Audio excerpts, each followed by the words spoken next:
순간 깜짝 놀라 헛바람을 집어삼켰고 이내 그 눈은 정확히 내 눈을 바라봤다. 길게 찢어져 웃던 입을 빠르게 움직이며 뭐라 말하는 듯 했지만 아무런 소리도 들리진 않았다. 그러곤 이내 으악! 뭐야, 왜 그래 정연아? 갑작스러운 내 비명소리에 깜짝 놀란 친구들이 실랑이를 멈추고 날 바라봤고 난 눈을 질끈 감은 채 손가락으로 실뭉치 위를 가리켰다. 저게 왜? 의문 가득한 정수의 물음에 난 뛰는 가슴을 진정시키며 천천히 눈을 떴다. 그러곤 아직도 들고 있는 손가락 끝을 천천히 바라봤지만 그곳엔 아까 봤던 여자의 얼굴은 보이지 않았다. 왜 그래 임마? 아직도 쿵쾅거리는 놀란 가슴을 진정시키려 숨을 몰아쉬는 날 보며 환희도 걱정스러운 눈빛으로 물었다. 사실 아까 놀란 마음을 진정시키며 방금 봤던 실뭉치 위의 여자의 얼굴과 날 보며 웃던 표정 그리고 날 향해 몰아 중얼거리던 것들까지 전부 설명했지만 세 친구 중 누구 하나도 내 말을 믿지 않았다. 아, 이 새끼 완전 쫄보네. 그러게 말이다. 정연이 이놈은 나랑 같이 해병대 갔어야 했는데 세상에 귀신이 어디 있다고. 놀란 내 맘은 아랑곳하지 않고 현우와 정수가 놀리듯 웃으며 말했고 환희 또한 말은 하지 않았지만 날 보며 슬쩍 웃는 웃음은 분명 비웃음이었다. 진짜라니까. 병신아, 세상에 귀신이 어딨냐.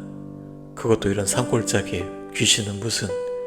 야야, 됐고 이제 슬슬 움직이자. 야영을 하던 숙소를 찾던 추워서 안되겠다. 그래, 일단 움직이자. 덕분에 잘 웃었다 정연아. 현우와 정수가 웃으며 일어섰고 환희도 일어서서 내게 손을 내밀어 일으켰다. 괜찮아 정연아.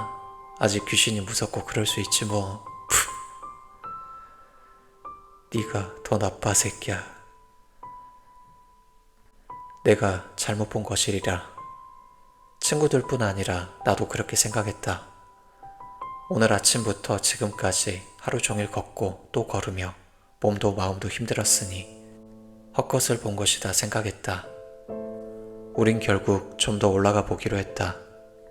이곳은 집안이나 환경이 마땅히 야영을 할 만한 장소도 아니었고 정말 겨울잠에서 일찍 깬 곰이라도 나온다면 큰일이다. 그리고 나 또한 아까의 찜찜함에 이곳에서 한시라도 빨리 벗어나고 싶은 마음이었다. 그렇게 잠깐의 귀신 소동이 끝나고 끊겨버린 길을 뒤로하고 험한 산속을 다시 오르며 사람들이 오가는 등산로를 찾아 헤맸다. 그렇게 한참을 헤맸지만 사람들이 오가는 평범한 등산로는 전혀 보이질 않았고 어느 순간 우린 같은 풍경 속에 갇혀버렸다. 그렇다. 우린 이 넓은 지리산 속에서 길을 잃었다. 이미 환희가 들고 온 산 지도는 그 효용성이 사라져버린 지 오래였고 우린 숨을 마시고 뱉기만 반복하며 걷고 또 걸었지만 어느 곳에서도 사람의 인기척은 느껴지지 않았다. 야, 우리 길 잃어버린 것 같은데? 씨발. 정수가 앞장서서 걷고 있는 환희에게 넌지시 말했고 환희는 평소 보기 드문 육두문자를 내뱉었다.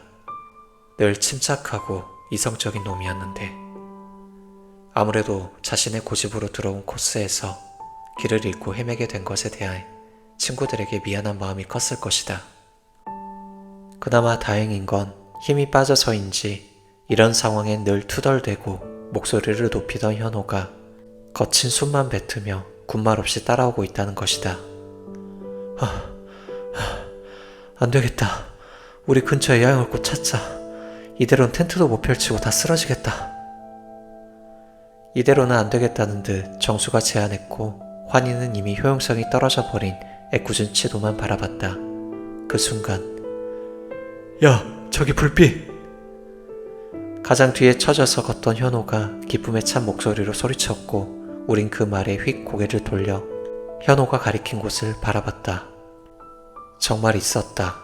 현호의 말대로 저 멀리 나무들 사이 불빛이 새어나오고 있는 건물이. 이런 숲속에 기대하지 않았던 사람의 흔적이 보였다. 우린 제대로 본 게 맞는지 손으로 눈을 비비고 다시 바라봤지만 여전히 그곳엔 불빛이 새어나오고 있었다. 12시간을 넘게 걸으며 지친 걸음을 다시 한번 이끌고 우린 얼른 그곳으로 달려갔다. 도착을 해보니 무수히 자란 나무들 사이 높은 절벽 앞 공터에 나무로 지은 오래된 오두막 같은 산장이 한 채 있었고 창을 통해 노란 불빛이 새어나오고 있었다. 이런 산중에 이질적으로 느껴지는 산장이었다.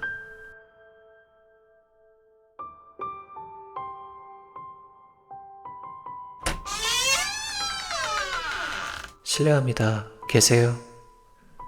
천천히 문을 열자 오래돼서 거칠어진 경첩의 새소리가 들렸고 그렇게 온기가 느껴지는 안으로 걸어가며 이 산장의 주인에게 손님이 왔음을 알렸다. 하지만 그렇게 안으로 들어가 카운터로 여겨지는 테이블에 다 다르도록 주인의 목소리나 발걸음은 들려오지 않았고 우린 서로 눈치만 보다 한쪽에 놓여있는 기다란 의자에 하나둘 앉았다. 넷이 앉기에도 충분할 만큼 긴 의자였고 뒤쪽 벽난로에서는 하루 종일 산을 오르며 얼었던 몸을 녹여주는 온기가 우리를 감쌌다. 몸을 녹이며 벽난로에서 들려오는 장작 타들어가는 소리를 듣고 있자니 10시가 넘어가는 시간 때문인지 얼었던 몸이 녹고 있는 탓인지 슬슬 졸음이 몰려올 즈음 문이 열리는 소리와 함께 아늑했던 공간에 찬바람이 훅 하고 들어오는 게 느껴지자 우린 벌떡 의자에서 일어났다. 누구세요?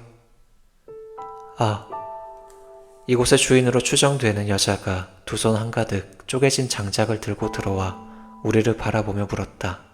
30대 후반에서 40대 초반쯤 되어 보이는 여자였고 여자치고는 큰 키에 검고 긴 머리가 허리까지 내려왔다. 낯선 외지인을 경계하는 듯 무표정한 얼굴이 우리를 쓱 훑었고 우린 잘못한 것도 없는데 선뜻 말이 나오지 않았다. 이곳 주인 되시나요? 사실 저희가... 모두 꿀먹은 벙어리처럼 우물쭈물하고 있는데 환희가 여자에게 한 걸음 앞으로 다가가 그동안의 자초지종을 설명했다. 그래서 따로 예약은 하지 않았지만 혹시 가능하면 하룻밤 저희가 자고 갈 수 있는지. 환희의 설명을 일관된 표정으로 듣던 여자가 대답 없이 걸음을 옮겨 벽난로 옆 공간에 들고 온 장작을 하나둘 쌓아 올리기 시작했다. 부탁드리겠습니다. 다시 한번 간곡한 환희의 부탁에 여자가 고개를 돌려 우리를 쳐다보며 입을 열었다. 방이 있기는 한데... 그럼 저희가 좀... 화난 표정으로 바뀌는 우리를 보며 여자는 곰곰이 무언가를 생각하는 표정을 지었다. 안 된다는 건가? 슬슬 불안한 마음이 들기 시작했다. 아직은 추운 날씨에 다시 또 야영을 해야 한다면 추위와 피로도 문제지만 마땅히 자리 잡을 만한 곳도 보이지 않았다. 그리고 곰이라도 나오면... 그렇게 굳은 얼굴로 한참을 생각하던 때 여자가 이내 입을 열었다. 저기 왼쪽으로 가시면 방이 하나 있을 거예요. 넷이 쓰기에 좁진 않을 거고요. 여자의 허락이 담긴 말에 우리의 표정이 다시 밝아졌을 때 다시 여자의 알 수 없는 말이 이어졌다. 대신 방에 침대가 하나 있긴 한데 그곳에선 한 명만 주무셔야 합니다. 나머지 분들은 방구석에 한 분씩 자리 잡고 주무시면 돼요. 여자의 말에 우린 서로의 얼굴을 바라보다 다시 여자를 바라보며 의아한 표정을 지었지만 여자는 단호한 얼굴로 말했다. 그게 싫으시다면 밖으로 나가주세요. 결국 우린 이 따뜻한 온기와 안전을 포기할 수 없었기에 서로 눈치만 보다 고개를 끄덕였다. 혹여라도 제 말을 어길시... 걱정 마세요. 꼭 지킬 테니. 맞아요, 어려운 것도 아닌데. 축객력이 떨어질 것만 같은 여자의 말에 현우와 정수는 재빠르게 말했고 뭔가 이상하다는 생각을 하던 나와 환희는 서로의 얼굴만 바라봤다. 따로 돈은 받지 않을 테니 가서 편히 쉬세요. 여자는 열쇠 하나를 건네주며 말했다. 그리고 신이 난 표정으로 웃으며 열쇠를 받아든 현호는 얼른 여자가 알려준 방으로 먼저 달려갔다. 큰 덩치와는 어울리지 않는 민첩함이었다. 이어서 정수도 현호 뒤를 따라 방으로 향했고 나 또한 환희와 함께 뒤로 돌아선 순간 멈칫했다. 내내 무표정으로 일궈나던 여자의 입꼬리가 슬쩍 올라가는 게 보였기 때문이다. 하지만 이내 발걸음을 옮겨 친구들의 뒤를 따라 방으로 향했다. 문 앞 나무로 깎아 만든 작은 팻말에는 망월이라 적혀 있었다. 이게 이 방의 이름인가 보다 하고 대수롭지 않게 안으로 들어갔다. 야, 이 방 뭐 이러냐? 방에 들어가자 가장 먼저 들어온 현호가 조금은 멈칫하며 말했고 우린 아무 말 없이 방을 둘러봤다.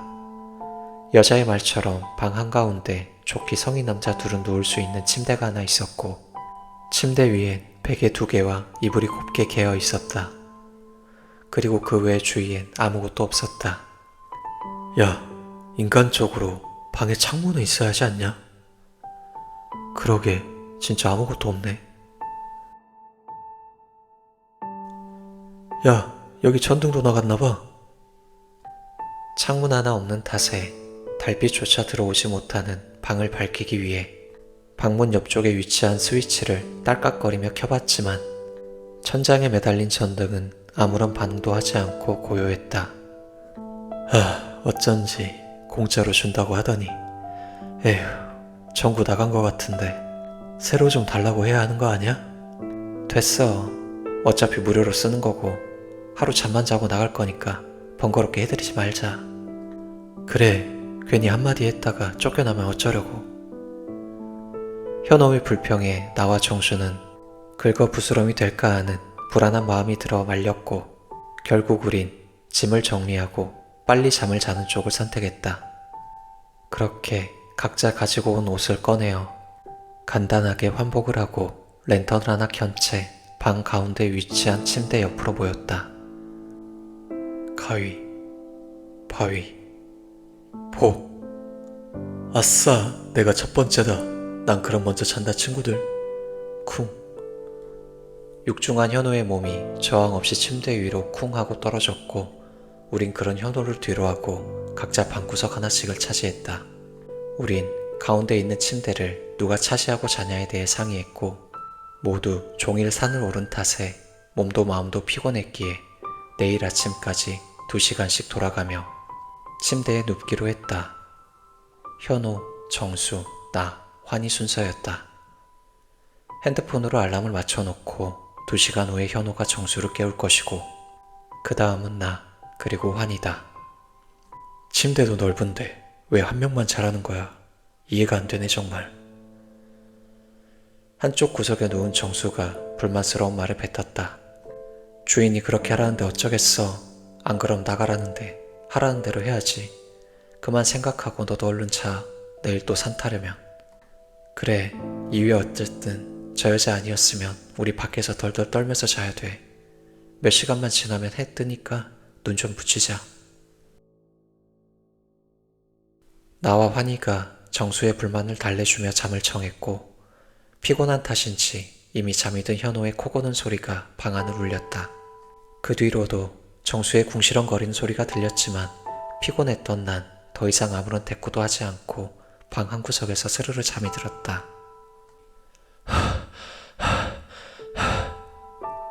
아무도 없는 어두운 산길을 달리고 또 달렸다. 내가 달리는 속도와 비례해서 빠르게 내 시야를 지나가는 수많은 나무들이 머리에 쓰고 있는 헤드랜턴 불빛에 비추어졌고 어느 순간 눈에 익은 나무 한 그루가 시야에 들어와 발걸음을 멈췄다.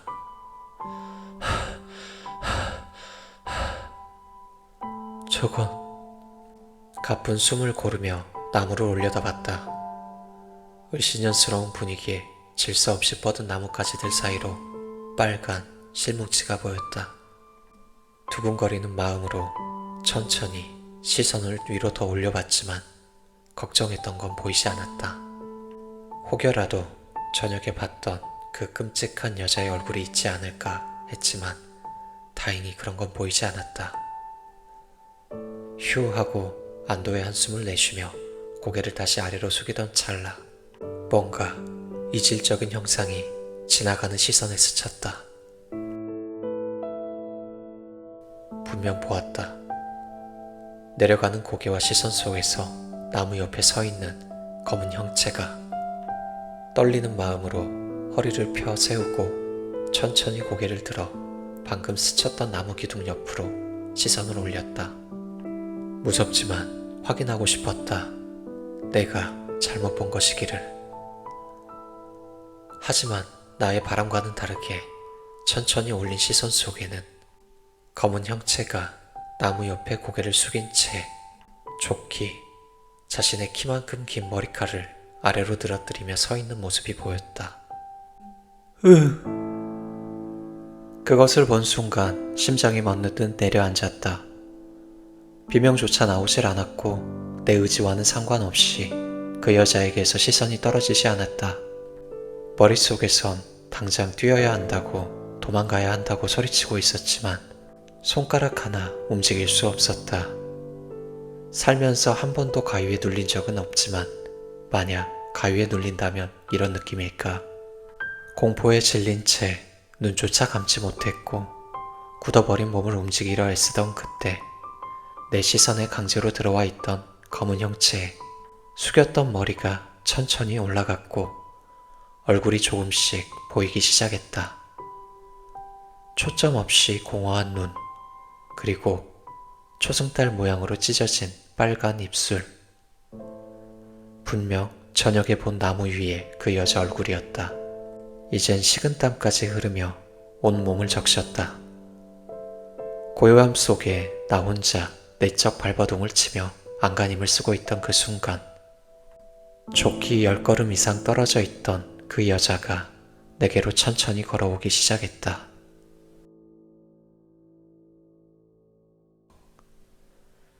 그 모습을 보며 마음은 더욱 급해졌지만 몸은 여전히 움직이질 않았다.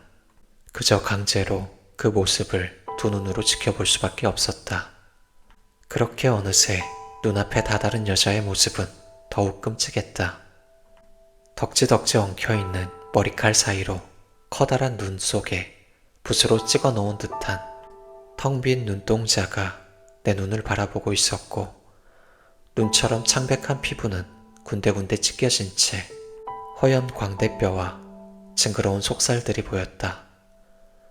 그리고 여전히 초승달처럼 찢어진 빨간 입술이 천천히 움직이기 시작했고 난 그 모습을 내 의지와는 상관없이 바로 눈앞에서 고스란히 지켜볼 수밖에 없었다. 그러곤 이내 무언가를 말하듯 여자의 입술이 빠르게 움직였지만 아무런 소리도 들리지 않았다. 그 모습이 오히려 더욱 괴기스럽게 느껴졌고 막혀있던 내 비명이 터졌다.